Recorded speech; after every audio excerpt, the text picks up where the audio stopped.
Tengan todos muy buenas tardes.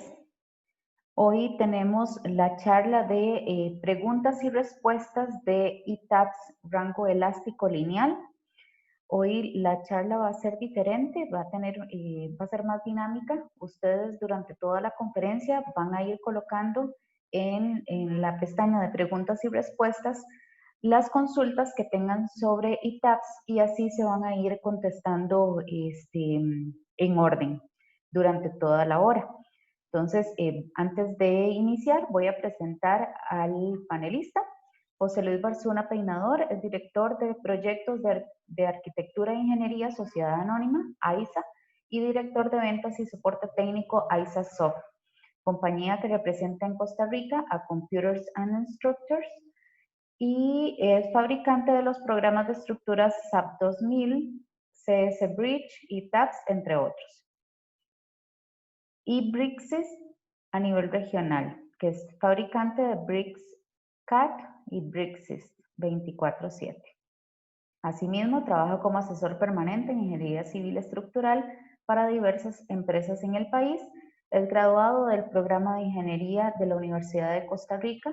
Cuenta con estudios avanzados de programas de diseño estructural como SAP, ITAPS, SAFE, CSI Bridge. Ha impartido cursos presenciales y virtuales para el uso y manejo de programas de estructuras, tanto a nivel universitario como a profesionales en ingeniería y a diversas instituciones, incluyendo el Ministerio de Educación Pública y el Ministerio de Justicia y Paz de Costa Rica. Sin más, le doy la palabra a don José Luis Barzón. Buenas tardes. Bueno, como decía Carol, este, este es un webinar ligeramente distinto. Vamos a estar viendo preguntas y respuestas. Yo tengo una serie de preguntas que me han hecho en esta últimas 2 semanas más o menos, que son preguntas recurrentes y vamos a empezar por ahí mientras se va poblando el, el- la ventana de preguntas y respuestas. Entonces, como pueden ver, aquí tengo compartida la pantalla con el ETAPS. Tengo un edificio muy sencillo, un edificio cajonero. Este edificio cajonero, quiero aclarar que lo saqué de una plantilla, lo saqué como un modelo nuevo. Lo único que hice fue crear un modelo nuevo. Y con esto me han preguntado varias cosas. Me han preguntado cómo automatizar el proceso de creación de modelos. Entonces, el primer punto de automatización es utilizar una plantilla. Entonces, yo a este modelo voy a agarrar y le voy a definir. Vamos a ir a las secciones. Quiero definirle una propiedad nueva, tipo concreto. Esta propiedad nueva se va a llamar muestra. Vamos a definir un material. Ese material le vamos a poner, vamos a decir que esto va a ser concreto. Vamos a decir que este concreto va a ser concreto 280. Vamos a decir que tiene masa. Vamos a dejar el módulo de elasticidad así como viene. Obviamente debería de calcularlo y cambiarlo, pero para este efecto vamos a dejarlo. ¿Ok? Esta muestra va a ser de 1 metro por 1 metro. ¿Ok? Entonces tenemos una columna grandota, una columna que normalmente no estaría presente en una plantilla de LETAPS, con un concreto que no estaría presente en una plantilla de LETAPS. ¿Ok? Ya tengo aquí mi columna de muestra. Esto funciona exactamente igual para patrones de carga, para casos de carga, para combinaciones de carga. Entonces, voy a salvar este modelo. Vean que este modelo se llama ED01 y voy a crear un modelo nuevo.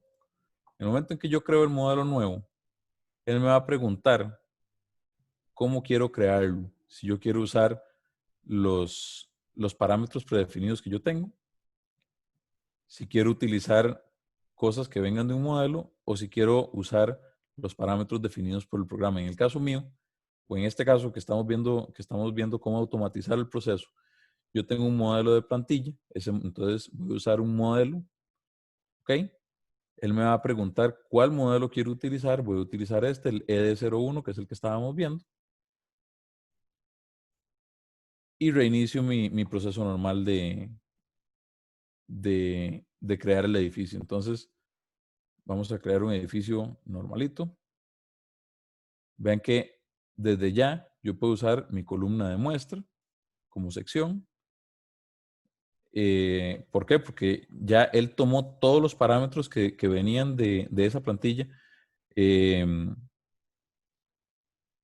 ¿Cómo se llama? Secciones, materiales, combinaciones, casos de carga, patrones de carga, etcétera, etcétera. Entonces, esto hace muchísimo más rápido la generación de un modelo. ¿Ok? Entonces ven que mis columnas ya salieron grandotas, salieron columnas de 1 metro por 1 metro.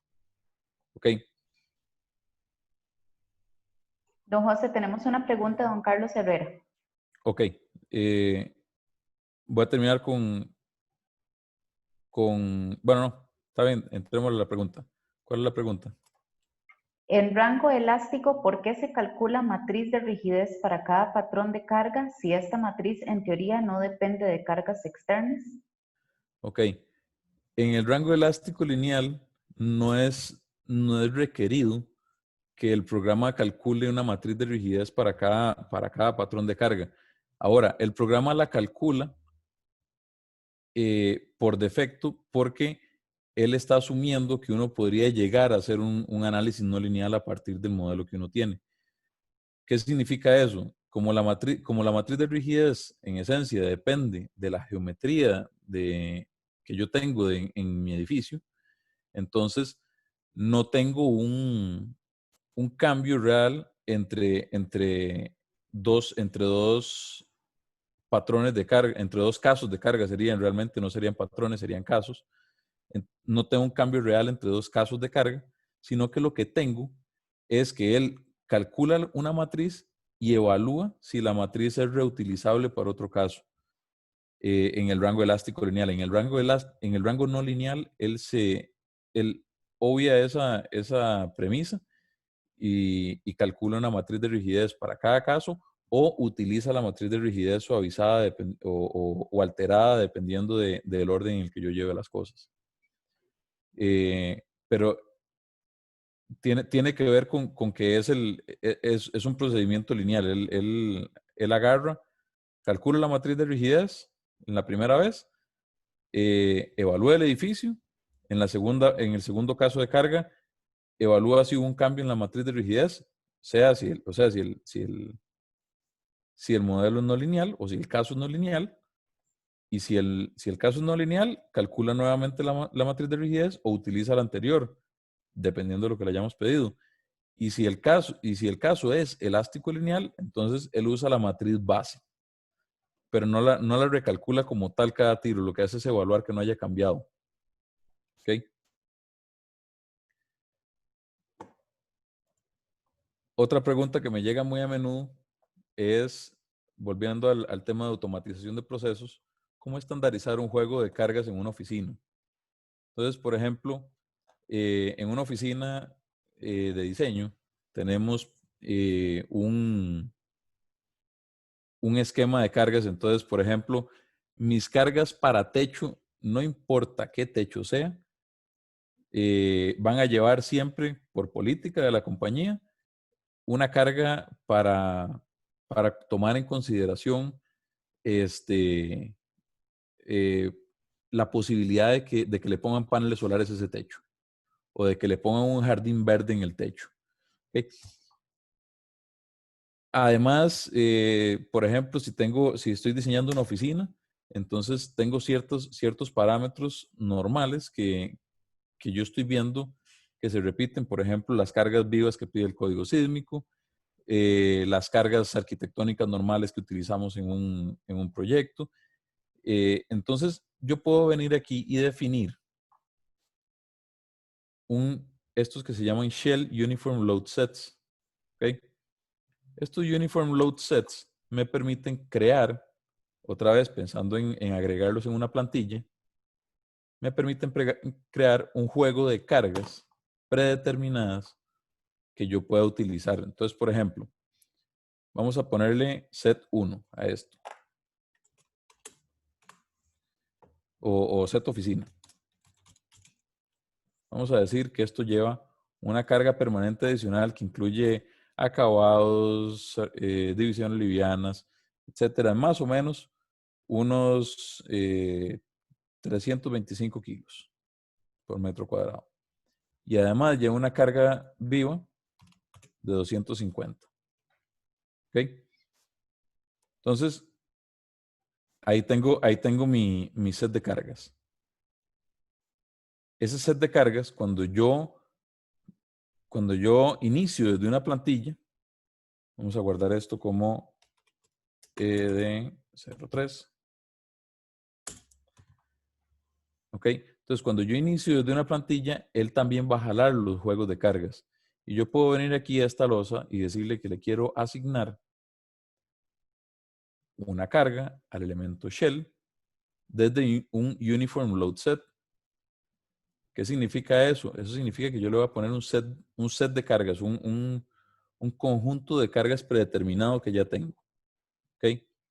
Entonces, voy a aplicar este conjunto de cargas. Vean que esta es una sola macrolosa, no está dividida en pequeños cuadritos. Entonces, él agarró y le puso un uniform load set de cargas de oficina. Y si yo le doy clic derecho aquí y vengo a ver mis cargas de la losa, yo tengo un set de oficina. Y este set de oficina se compone de los 325 kilos por metro cuadrado que ya le habíamos aplicado, más en carga permanente, más en carga temporal los 250 kilos por metro cuadrado que le habíamos aplicado al edificio. Ahora, en eso llega el dueño y me dice, no, mira, le vamos a cambiar el uso. Ya no vamos a necesitar algo que se defina como que necesita 250 kilos por metro cuadrado. Necesitamos algo que llegue a 350 kilos por metro cuadrado. Perfecto. Yo no tengo que ir a cambiar mi modelo. Yo puedo venir aquí a Uniform Load Sets y modificar mi set de carga, ponerle 350 y eso me va a actualizar todas las losas que tengan ese set de carga. Entonces va a actualizar todas las cargas aplicadas que utilicen ese set. ¿Ok? De la misma manera, esto me va a permitir, esta automatización de proceso me permite agarrar y venir aquí a las combinaciones de carga y generar un juego de combos estándar. Entonces, por ejemplo, yo podría decir 1.4 de la carga permanente.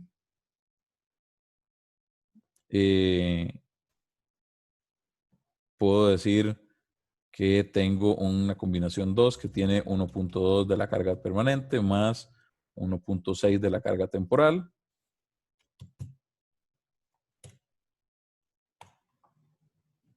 ¿Ok? Y esto me va a aparecer en la nueva plantilla. ¿Ok? Voy a guardarlo y voy a arrancar un edificio de cero. Otra vez. Voy a utilizar el modelo ED03, que es el que estábamos trabajando. Voy a crearlo igual.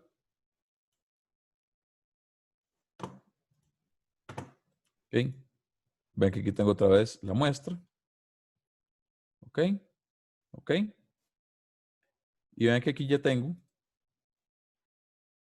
un set de carga, que sería mi set de oficina, que se lo podría aplicar a cualquiera de las losas.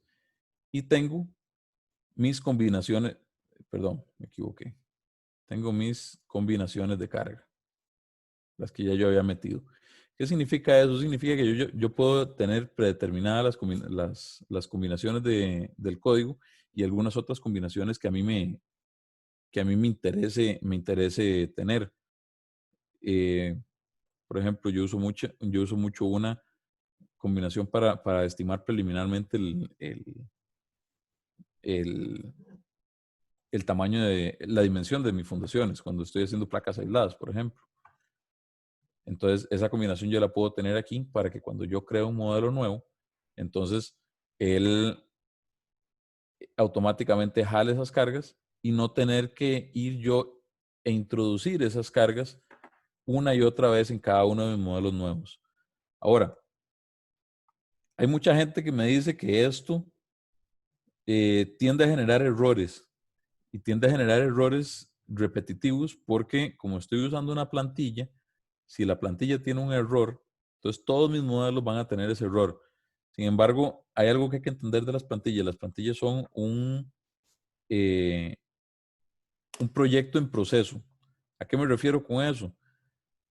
Una plantilla no debería de ser un modelo que yo creo como plantilla, debería de ser un modelo que yo agarré, hice el modelo, lo refiné, lo trabajé, sé cuánto da, sé que están bien mis combinaciones, sé que están bien mis casos, sé que están bien mis uniform load sets, etcétera, etcétera.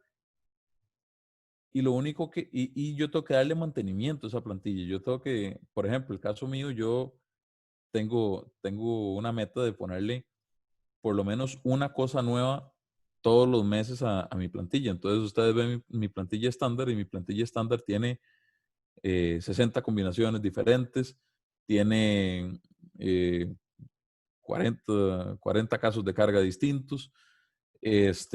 Y aún así, para cada modelo hay que hacer pequeños ajustes. Entonces, por ejemplo, algo que es muy interesante es el manejo de combos, que esta es otra pregunta que me hacen rutinariamente cuando hablamos del tema de plantillas. Tenemos un edificio estándar y en eso llega alguien y me dice, no, mira, es que yo voy a tener en esta esquinita de aquí, en ese piso vamos a tener una carga viva que va a ser de un elefante blanco que yo quiero poner en esa esquina. ¿Ok? Entonces, yo ese elefante blanco tengo que tomarlo en consideración, por lo menos en esa esquina, que es donde lo van a poner, y tengo que venir a agregar un patrón nuevo. Entonces, vamos a agregar un patrón nuevo. Ese patrón se va a llamar elefante. Para continuar con el ejemplo, vamos a decir que es carga viva. ¿Ok? Y ahora tengo un problema diferente. Cuando yo veo aquí a mis combinaciones, mi combinación 2, que es la que incluye carga viva, no incluye la carga de ese elefante que estábamos viendo hace un rato. Eso me lleva a cómo manejar las combinaciones. Mi recomendación siempre ha sido no manejar las combinaciones utilizando los casos de carga como parte de la combinación, sino que manejarlo usando combinaciones en sí. ¿A qué me refiero con eso? Estas son dos combinaciones que yo creo normalmente. Yo utilizo casi siempre carga permanente total y aquí meto todas mis cargas permanentes con un factor de escala de 1 para que me la sume linealmente. Y carga temporal total, donde yo vengo aquí y meto todas mis cargas vivas con un factor de 1. ¿Okay? Entonces, en mis combinaciones de diseño, yo no utilizo, por ejemplo, el caso de, sino que utilizo para carga permanente, utilizo carga permanente total. Y ahí estoy sumando toda la carga permanente que tiene el edificio. Igual aquí. Agrego la combinación. Aquí tenemos carga permanente total en vez del DET y carga temporal total en vez de la carga temporal en cada uno de esos puntos. ¿Qué es mira, lo copié, bueno, no importa, para este efecto me sirve. ¿Cuál es la diferencia entre este combo 2.1, que es la copia que acabo de generar por accidente, y este combo 2? La diferencia es que si en este momento me dicen, mira, ahora necesito agregar, ya no es un elefante, ahora necesito agregar un display de carros en el piso 2. Entonces, bueno, está bien. yo puedo venir aquí, definir un patrón de carga, sí, un patrón de carga, y decir, bueno, este va a ser carga viva. Vamos a ponerle carros, por ejemplo, en un showroom. Voy a agregar el patrón de carga. Y con solamente que yo venga aquí a mis combinaciones, a mi carga temporal, y la modifique, le agregue aquí un patrón de carga que se llame carros, esto automáticamente me va a actualizar todas mis combinaciones de diseño, ¿ok? Entonces, esta es la manera ideal para manejar las combinaciones de carga en rango elástico lineal. ¿Por qué? Porque esto me va a permitir manejar muy centralizadamente todas las cargas adicionales, todas las cargas específicas de un proyecto que yo pueda tener como parte de una subcombinación, digamos. ¿Ok? Y eso me va a evitar errores de que uno viene aquí, por ejemplo, agregando, vamos a cambiar para agregar la carga permanente adicional extra que necesita este proyecto. Vamos a cambiar ahora vamos a cambiar vamos a cambiar este. Muchas veces son masivas la cantidad de combinaciones y cuando son masivas tendemos a generar errores en el proceso, a brincarnos una combinación cuando estamos modificándolo, a, a asumir que ya modificamos todo porque agregamos nada más un patrón de carga específico. ¿Ok? Entonces, este tipo de manejos nos ayudan a evitar los errores en el manejo de combinaciones, que es muy importante. ¿Ok?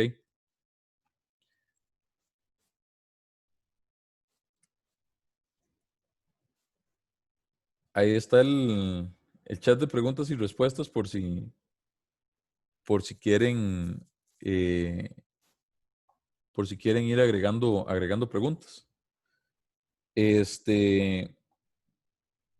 Otra cosa que me preguntan muy a menudo, últimamente están usando más el tema de los postprocesadores de diseño, que son estas partes de aquí. Que de hecho el próximo webinar es respecto a usar uno de los postprocesadores. Estos procesadores de diseño se rigen utilizando el material. Entonces, por ejemplo, cuando yo defino un material, vamos a revisar este concreto 280. Yo aquí vengo y le digo cuál postprocesador de diseño voy a utilizar para tratar este material. Entonces, cualquier sección que yo tenga de, con un material específico va a ser tomada en cuenta por el postprocesador. Entonces, por ejemplo, si yo vengo y le digo aquí a la 992, usted no va a hacer steel, usted va a hacer concreto. Le digo que sí. Ok. Vamos a agarrar esta columna que está aquí.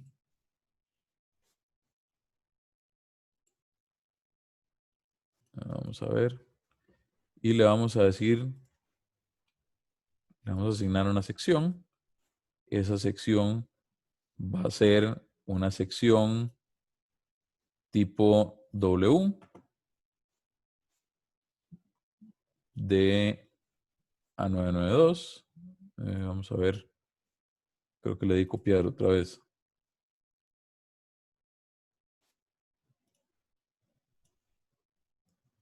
Ok. Me la creo nuevo. Va a ser de este A992, que es A992, el que yo cambié por concreto.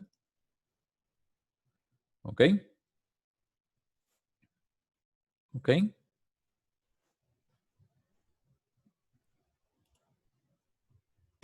Ya le asigné la sección. Ahora voy a salvar y voy a edificio 04.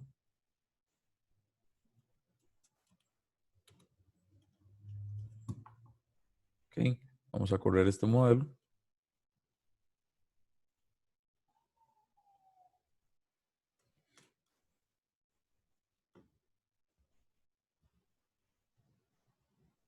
Y vamos a pedirle que diseñe esa columna con el postprocesador de concreto. Entonces, ven que no me estoy metiendo en cómo diseñarlo, pero vean que esto es una sección W y esa sección W, como mi material estaba definido como concreto, la ven aquí que está definida como una sección W. Como mi material para esa sección está definido como concreto, entonces él la tomó como una viga de concreto y la diseñó como una viga de concreto. ¿Ok? ¿Qué significa eso? Eso significa que nunca nos va a dar, siempre nos va a dar OS sobreestresada. ¿Ok? A diferencia de una viga como esta, que es una viga que, que sí es de concreto, si tiene las dimensiones correctas, y aquí me está mostrando el acero. ¿Ok?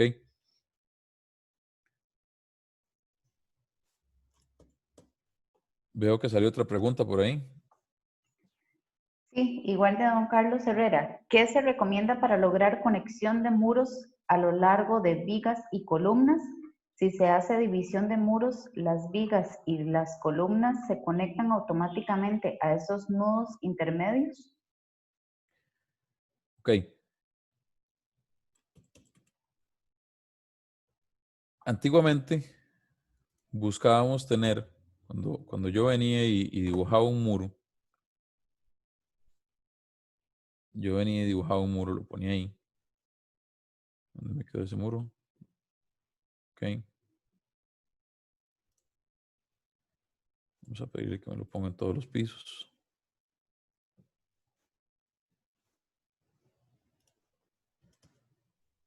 Ok, y esta es la elevación A. Vamos a ver. Ok. Antiguamente, esto es lo que teníamos. Esta era la manera de modelarlo para generar toda la integración entre los muros y las columnas. Ok. En este momento, yo debería de eliminar esto. Eliminar esto.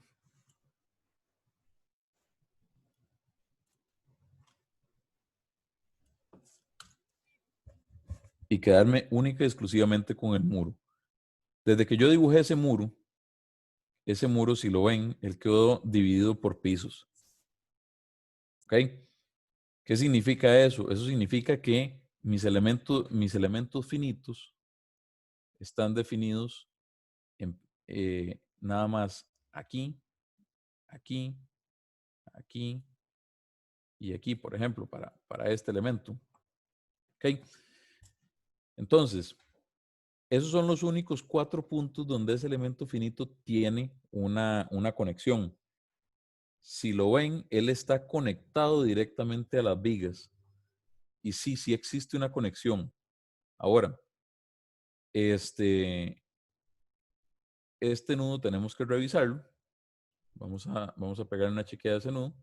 Entonces, vamos a revisar esta viga de aquí. Assign, frame, en length offset. Y aquí yo voy a definir qué porcentaje de este elemento frame va a ser o sea, qué porcentaje del nudo de ese elemento frame va a ser rígido. En este caso, está automático de la conexión y tiene una zona rígida de 0. Eso significa que mi diagrama de momentos debería empezar en la cara del muro. Vamos a verlo.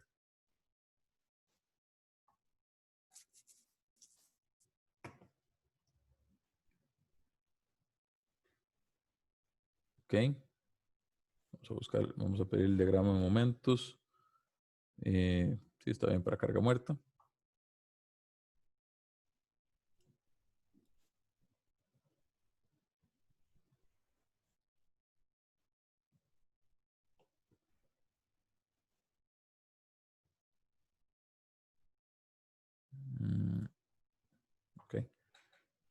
¿Ven?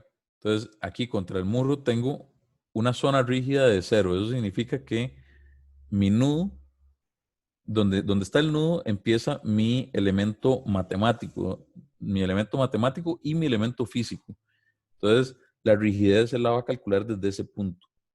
Si yo agarro y le pongo una rigidez, una zona rígida de un 50%, entonces él va a dejar un espacio en blanco aquí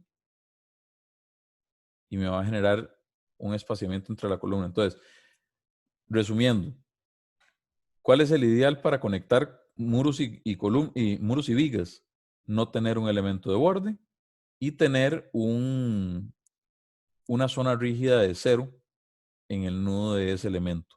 ¿Por qué? Para generar correctamente la conexión. Ahora, esa pregunta toca, bueno, aquí vemos cómo se ve cuando es diferente de 0. Aquí tenemos el nudo infinitamente rígido. Ven que los diagramas empiezan en las caras. ¿Okay? Pero esta pregunta me lleva a otro tema. Cuando yo vengo y defino, vamos a definirle un patrón de carga tipo sísmico. Esto sería en Y. CSY, tipo sísmico, user coefficient. Ok. Y vamos a agregarle que sea nada más en dirección Y. Vamos a ponerle 0.25 de coeficiente de sísmico. Ok, ok. Y vamos a correr el modelo. Entonces,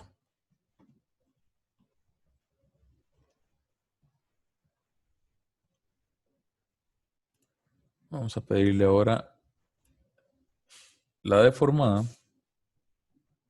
para el caso de carga CSY. Ok. Vamos a pedirle que me lo escale.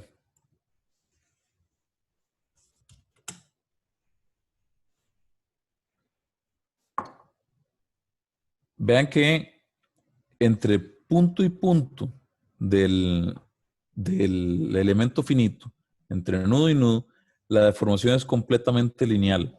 Entonces, ¿para qué dividimos un muro? ¿Para qué lo mallamos? Lo mallamos para poder modelar la curvatura real que va a tener esa deformación del muro. ¿Ok?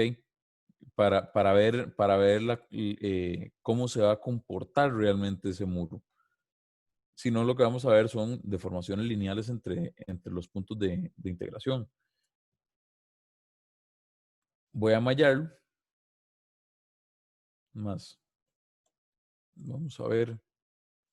Planta del piso, de cualquier piso. Vamos a generar otro muro aquí. Ok. El muro, aquí le vamos a pedir una elevación del eje D. Elevación del eje D. Lo puse sobre un...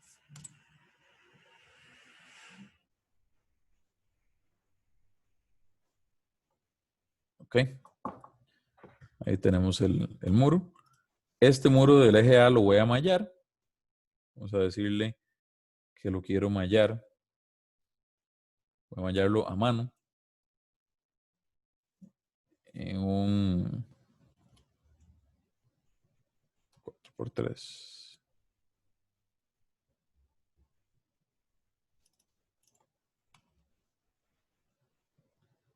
5x3. Ok. Entonces, la diferencia en este caso es que la curvatura se va a apreciar muchísimo mejor.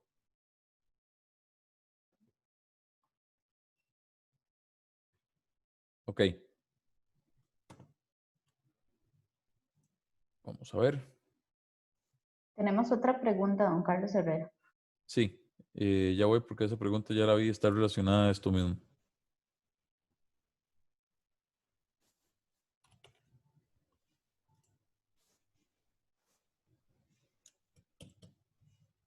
Ok.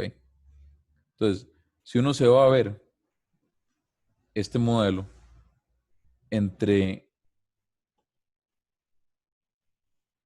entre este punto y este punto, hay una relación lineal.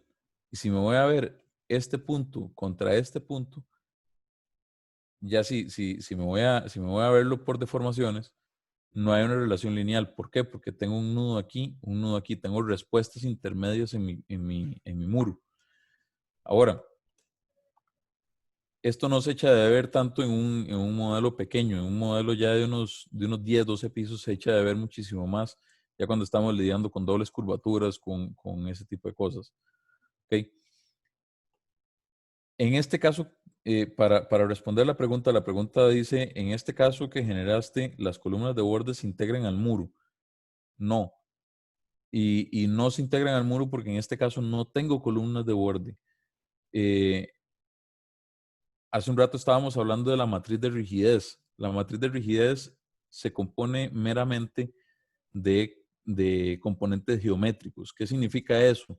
Eso significa que si yo tengo un muro, vamos a correr esto para acá para tener una pizarra. Si yo tengo un muro que es así, yo no puedo modelar ese muro así con un elemento de borde aquí y un elemento de borde aquí. ¿Ok? ¿Por qué? Porque al modelar este muro de aquí, yo estoy tomando en cuenta toda la rigidez que ese muro va a tomar. Si modelo ese muro así como aquí abajo, con los elementos de borde, eso me va a afectar mi matriz de rigidez y va a afectar la respuesta de mi edificio, porque geométricamente estoy cambiando la forma del muro. ¿Ok? Entonces, si yo no tengo un elemento de borde físicamente saliéndose de mi muro, yo no tengo por qué modelarlo. Si yo sí tengo un elemento de borde, por ejemplo, un caso como este muro de aquí, ¿ok? Ese muro evidentemente tiene dos columnas en los bordes, entonces yo sí tengo que modelar ese, esos elementos de borde. Ahora, para responder la pregunta, si yo tengo un muro como este de la elevación del eje D, el de la derecha, yo solamente voy a tener una conexión con el muro en este punto y en este punto. ¿Qué significa? Eso significa que mi columna probablemente podría ser algo así como esto y yo no me voy a dar cuenta. O la voy a ver toda deformada y no le voy a poner mayor atención al tema. Mientras que en este caso, vamos a ver, vamos a acercarnos para poder dibujar bien. Mientras que en este caso, yo tengo una conexión aquí, aquí, aquí y aquí. Entonces, mi columna al querer deformarse va a tratar de seguir esta línea porque va a tener conexión en todos y cada uno de estos puntos. ¿Ok? Va a tener, va a estar restringida en su movimiento, no va a pandearse. ¿Ok? Entonces, esa es otra de las razones por las cuales mallamos los muros. Creo que, creo que eso responde un poquitico a la pregunta. No sé si quedó clara. Vamos a borrar esto. Otra pregunta que me hacen mucho es que hace algún tiempo en el ETAPS se implementó esta opción de aquí, los Soil Profiles. Y hay mucha gente que quiere utilizarla y no saben cómo funciona. Entonces, me gustaría tomar un ratico eh, para ver cómo funciona y qué es exactamente lo que hace esto. Porque es una opción muy interesante. ¿Ok? Es una opción muy interesante, muy específica para diseño de placas aisladas. ¿Ok? Entonces, lo primero es que yo tengo que definir un perfil de suelo. Cuando yo empiezo a definir el perfil de suelo, yo tengo algo así como esto, donde le podemos poner el nombre que yo quiera, proyecto SIG, ¿ok? Y puedo agregarle todas las capas de suelo que sean necesarias según el estudio de suelos, la elevación, cuánto espesor tiene. Entonces, por ejemplo, en este caso yo tengo la parte de arriba está en el cero de esta de aquí. Esta inicia en menos 1.52 metros. Esta inicia en menos 3.048 metros y así sucesivamente. El peso por unidad de volumen de ese suelo, módulo de cortante, módulo de pasón, cohesión, ángulo de fricción y la velocidad de onda, transmisión de onda. ¿Okay? Esto lo que va a hacer es que él va a generar un resorte equivalente a partir de estas propiedades de suelo que yo le voy a poner. ¿Okay? Entonces, una vez que él genera el resorte equivalente, yo se lo puedo aplicar a distintas fundaciones. ¿Ok? Entonces, una vez que tengo mi proyecto de suelo creado, mi estratigrafía, entonces yo puedo venir y debajo de los perfiles de suelo tengo las columnas, perdón, las fundaciones de columna. ¿Ok? Cuando yo vengo a agregar una, yo aquí tengo el ancho, el largo, el espesor y este de aquí que es el, la profundidad de desplante. ¿Ok? En este caso voy a dejar que el programa la calcule para no decirle. Yo podría decirle cuánto quiero que sea el desplante de eso. ¿Ok? Ese desplante va a venir acorde a esto. Por ejemplo, si yo vengo aquí y le hubiera dicho que ese desplante es de 3 metros, entonces él va a prácticamente remover esta capa 2 menos el pedacito que le quedó ahí entre 3 y 3,048, ¿ok? Y con eso va a generar el resorte equivalente. Entonces, para eso sirve la profundidad de desplante. Entonces, él va a iterar varias veces en ese sentido. Don José, ¿Ok? tenemos una pregunta, don Danilo Ramírez. Sí, voy a terminar y me devuelvo la pregunta. ¿Ok? Entonces, me perdí, ya me acordé. Entonces, generamos el perfil de suelo, generamos la columna y una vez que tenemos la columna generada, entonces yo puedo venir aquí a una columna y decirle que le voy a asignar un resorte. Ese resorte, en este caso voy a ir aquí a definirlo. Y cuando vengo a definir el resorte, yo puedo ponerle el resorte 1 y decir que lo quiero basado en un perfil de suelo y una fundación específica. Esto es en esencia para qué lo estoy usando, cómo lo estoy usando.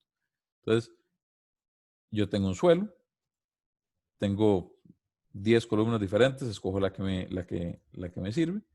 Ok, ok. Y a esa columna voy a aplicarle el resorte y voy a quitarle el, el apoyo.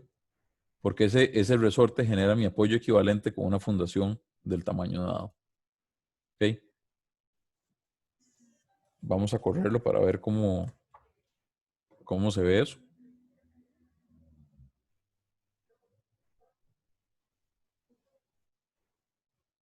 Don Carlos ¿Ok? pregunta que si esto funciona para losas de fundación también.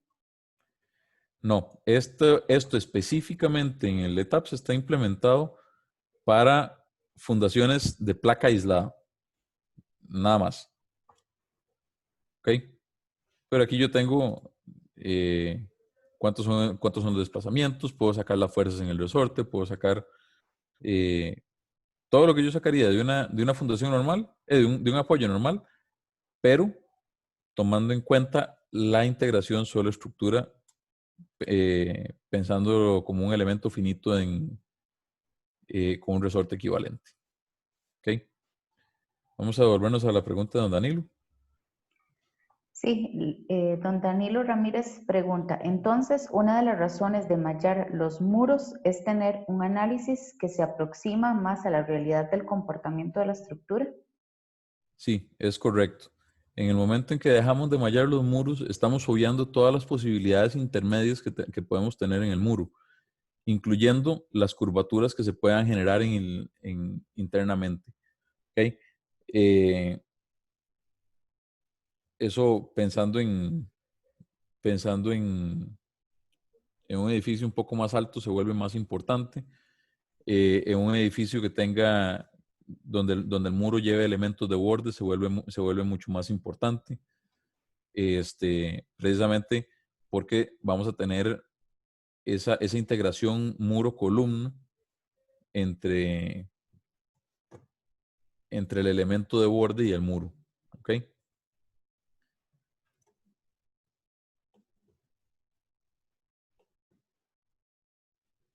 Y si no lo mallamos, efectivamente lo que vamos a tener son respuestas lineales de piso a piso y o deformaciones lineales de piso a piso y eso nos va a generar comportamientos atípicos, sobre todo en edificios más altos, en edificios que sumen 10 pisos por lo menos. Don Carlos Herrera pregunta, para losas de fundación, ¿qué recomienda? Para losas de fundación, el ideal es usar algo como un safe. Usar un ETAPS para losas de fundación es utilizar la herramienta equivocada. Eso es como usar un alicate para clavar un martillo, para clavar un clavo. No, no es a donde uno quiere llegar en este caso.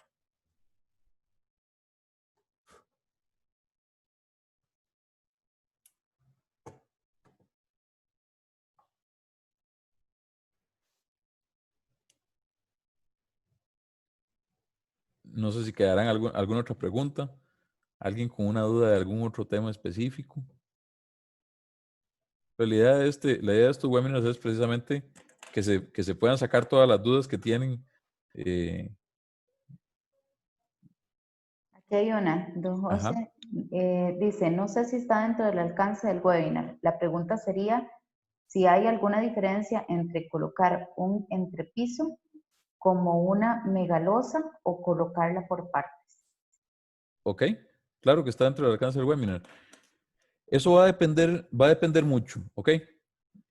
Cuando yo vengo a definir mis losas, vamos a definir una losa. Cuando yo vengo a definir mis losas, yo tengo que definir el tipo de modelado que yo voy a utilizar. Entonces, si yo utilizo una membrana, la membrana por definición no se puede mallar porque em, no tiene capacidad de tomar respuestas fuera del plano. ¿Ok? ¿Qué significa eso? Eso significa que si yo tengo una membrana con una macrolosa que tenga 10, 15 columnas en el centro, 2, 3 muros en el centro, los únicos puntos donde yo voy a tener un apoyo de esa membrana van a ser en las 4 esquinas o en las 8 esquinas que la hayan definido. No sé, dependiendo de cómo la modelaron, esa cantidad de esquinas va a tener. Pero supongamos un edificio como este, que es un edificio cuadrado. Vamos a ver una planta. Okay. En este edificio, ven que yo tengo una macrolosa en este caso. Lo que pasa es que esta macrolosa, si la vamos a ver, es una losa tipo slab 1. Ese slab 1 es una losa tipo Shelton. ¿Qué significa eso? Significa que la losa tiene respuesta fuera del plano. Entonces, ella se puede mallar internamente en los puntos donde tiene coincidencia con una columna y generar la conexión con la columna. Entonces, dependiendo del modelado que yo utilice para la sección losa, yo voy a poder generar una macrolosa o no voy a poder generarla. En general, yo puedo generar una macrolosa con cualquiera que no sea una membrana. ¿Ok? La membrana no la puedo mallar y no puedo utilizar macrolosas. Ahora, algo importante, cuando yo estoy utilizando una macrolosa así como esta, yo tengo que asegurarme de que cuando yo vengo aquí al Floor Automesh, tengo que asegurarme de que el elemento se esté mallando internamente. Hay dos maneras de revisar esto. La primera es seleccionando losa por losa, viniendo aquí, ella es por default, ella es por default, cae en esta opción, y cuando yo vengo aquí, ella me explica exactamente qué es lo que va a hacer, ¿ok? En este momento vamos a verlo, vamos a ver cómo se ve eso. Voy a pedirle que me enseñe el análisis mesh, y ese es el automallado que ella realizó, ¿ok? Y si nos vamos aquí a ver, voy a quitar esa columna de la vista. Vamos a quitar las vigas también. Vean que el punto, vamos a dejarlo marcado. El punto de interés es este. Vamos a quitar las vigas. Y vean que la losa está mallada en ese punto. ¿Ok? Entonces, sí tengo conexión ahí. Estos son microelementos finitos que creó el mallado automático de la losa. Entonces, en este caso, utilizar una macrolosa está correctamente utilizado. ¿Ok? Tenemos una pregunta de don Guillermo Hernández. Ajá. Dice, sí, pero la losa de cimentación se podría poner un coeficiente de balastro y calcularla. ¿No es así? Sí, para la losa de cimentación se podría poner un coeficiente de balastro y calcularla. Sin embargo, no es la herramienta correcta para hacerlo. Aún así, o sea, ciertamente se pueden hacer diversos tipos de análisis. En el ETAPS se puede hacer algo parecido a eso. Nada más que hay que calcular el coeficiente de balastro para cada punto y aplicárselo. No es tan sencillo a la hora de trabajar con el elemento finito. Hay que discretizar el coeficiente de balastro en cada uno de los puntos y ver la afectación que va a tener. Si va a estar confinado, si no va a estar confinado, para ver cuál va a ser la respuesta de esa zona en específico. Que eso es parte de lo que nos simplifica esta opción de los soil profiles y los isolated footings. Eso es precisamente lo que hace, es agarrar ese suelo y discretizarlo en algo que nosotros no tengamos que pensarlo tanto. Don Douglas colocó en el chat, el área Spring, cuando lo usamos, ¿será para revisar la placa ya mencionada? El área Spring se puede utilizar, como estaba diciendo don Guillermo, como un resorte para apoyar una losa con un coeficiente de balastro. Lo que pasa es que tiene que ser un coeficiente variable para poder hacerlo. Yo lo uso mucho para ver losillas de fundación pequeñas, algo más cerca a una placa aislada o una placa combinada. Sobre todo placas combinadas que a veces es muy tedioso calcularlas. Entonces, uso algo parecido a lo que don Guillermo está planteando, de utilizar un coeficiente balastro debajo de una losa pequeña. Losa de cimentación, yo no lo recomiendo porque la losa de cimentación es muy grande y tiende a ser grande y tiende a tener varias aristas que considerar.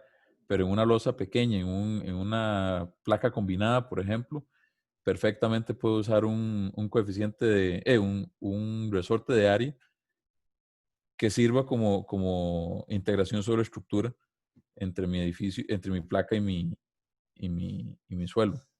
Pero esa sería la manera para lo que lo podría, un ejemplo de algo para lo que lo podríamos usar.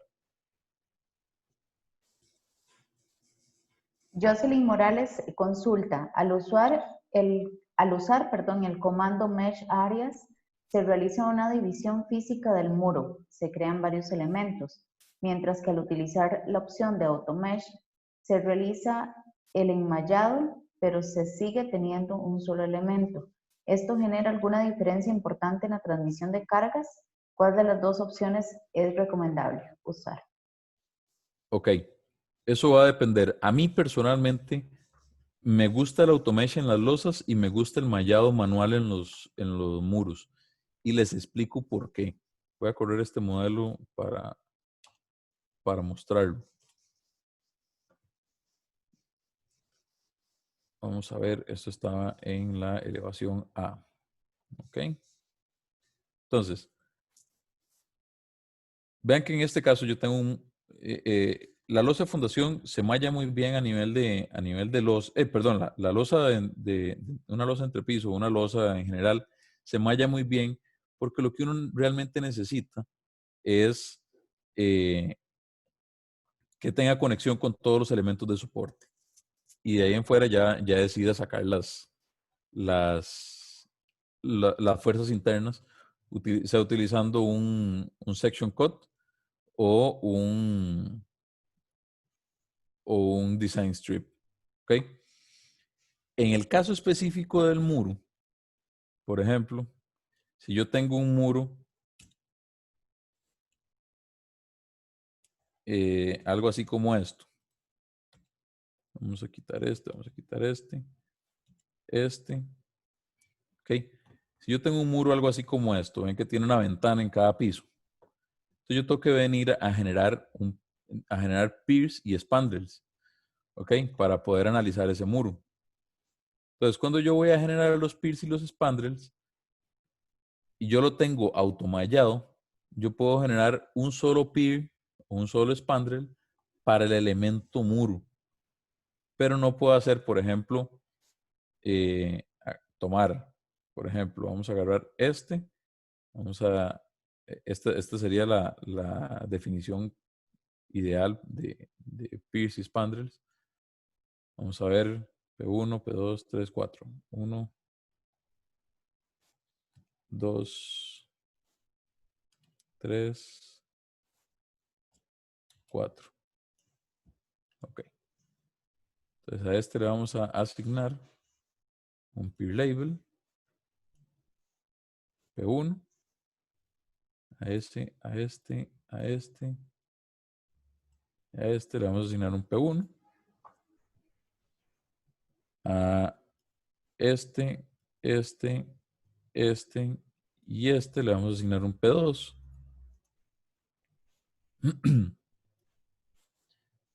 P3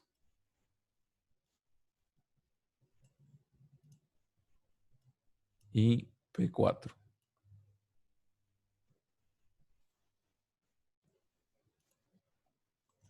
Okay. ¿Qué me da esto? Esto me da que cuando yo vengo aquí y le pido mis fuerzas de diseño, entonces yo puedo diseñar cada uno de los elementos por separado para ver si requiero refuerzo adicional. No me va a tirar un solo diseño de muro. ¿Ok? Esa es la razón que yo utilizo, por la cual yo utilizo mallado manual de muros en los muros. La otra es a veces cuando tenemos una escalera, un muro pegado a una escalera. Tenemos una escalera que, digamos, que viene de aquí a aquí. Ven que aquí no tengo un nudo. Aquí pegó el nudo de pura casualidad, pero aquí no tengo un nudo. Aquí no pegaron los nudos. Entonces yo puedo tomar, eh, tomar este elemento y forzarlo a que sea algo así. Este elemento lo deformo para que sea algo así. Este elemento lo deformo y este elemento lo deformo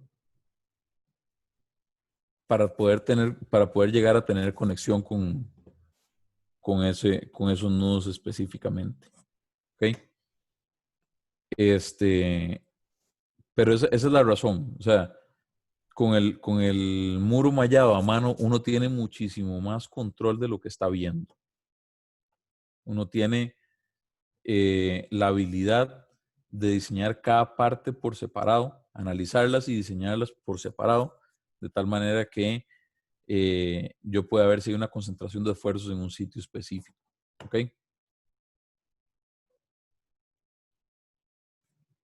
Entonces, la utilización del método depende mucho de lo que estemos haciendo y depende mucho del criterio personal. Por ejemplo, en un muro como este, este de aquí, el de la derecha, tal vez no vale la pena mallarlo manual, porque no tiene nada especial. Lo voy a diseñar completo de abajo hasta arriba y no voy a tener mayores diferencias. Pero un muro como el de la izquierda, un muro como el que está en el eje A, voy a tener que generar distintas partes para poder diseñar cada una de esas partes por separado. ¿Ok? Don Carlos Herrera consulta, ¿se puede analizar efecto de pretensión en losas de entrepiso? Pretensión en losas de entrepiso, hasta donde yo recuerdo no se podía. O sea, no se podía directamente. Uno ciertamente puede meterle cargas a la losa y similares a una pretensión, que simulen la pretensión y analizarlo de esa manera. Pero no directamente. Para eso estaríamos pensando en algo más como un safe igual, nuevamente. Don Alfredo coloca por acá, entiendo que ETAPS no es la herramienta para eso, pero le agradecería me indique si hay recomendaciones y cuidados a tener en caso de modelar naves industriales. Ok. El ETAP ciertamente no es el ideal, como dice don Alfredo. El ideal para una nave industrial es usar un SAP. Eso no significa que no se pueda y eso no significa que la herramienta tenga alguna limitación en ese sentido. Eso es muy importante aclararlo. Ahora, ¿qué cuidados tenemos que tener? Cuando diseñamos una nave industrial, nosotros vamos a querer que el ETAPS no me parta las columnas, no me parta las vigas, no me las divida internamente. Por ejemplo, vamos a ver.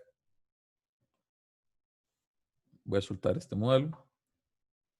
Voy a agarrar estas columnas de aquí y las voy a eliminar.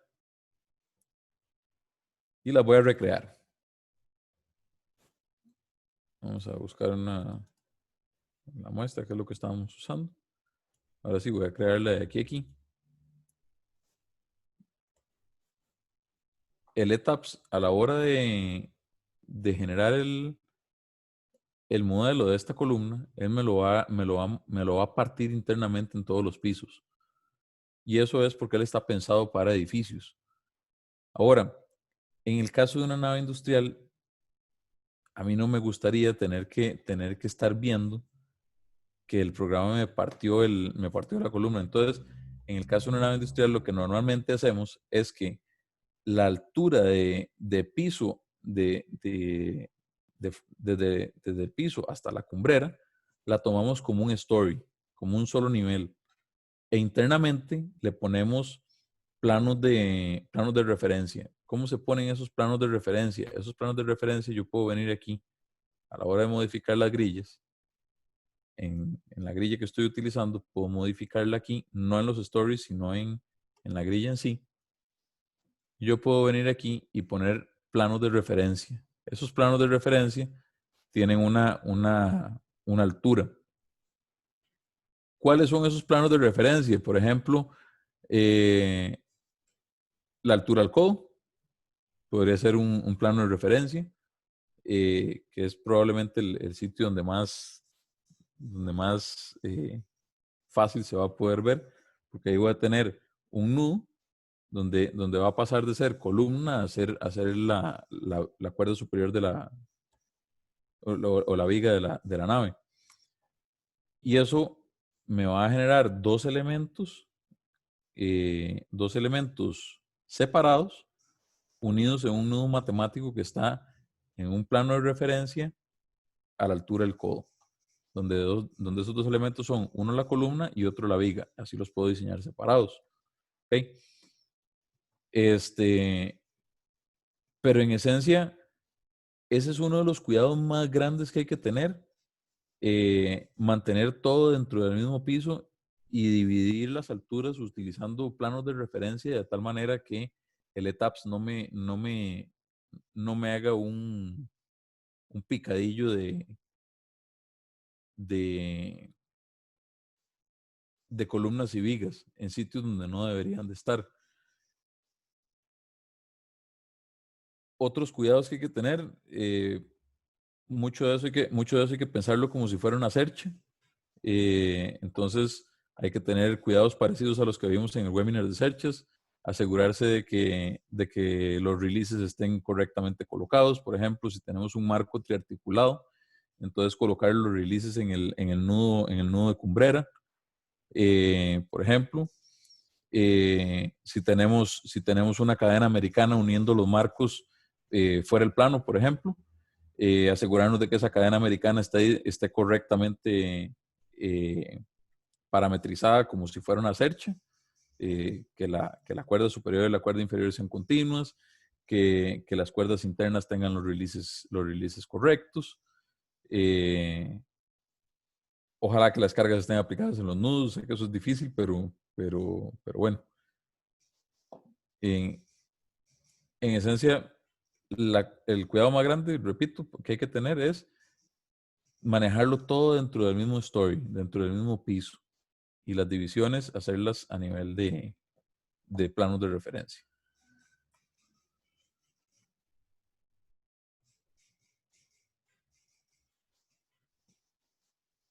No sé si quedan preguntas, Carol.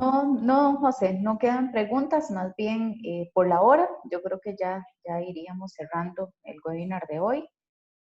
Voy a colocar por acá la encuesta para que por favor la llenen antes de salir del webinar y recordarles que este y todos los webinars que el Colegio de Ingenieros Civiles ha estado realizando los pueden encontrar en el canal de YouTube del Colegio de Ingenieros Civiles, en el cual los invito para que se suscriban y ahí puedan aprovechar todas estas charlas.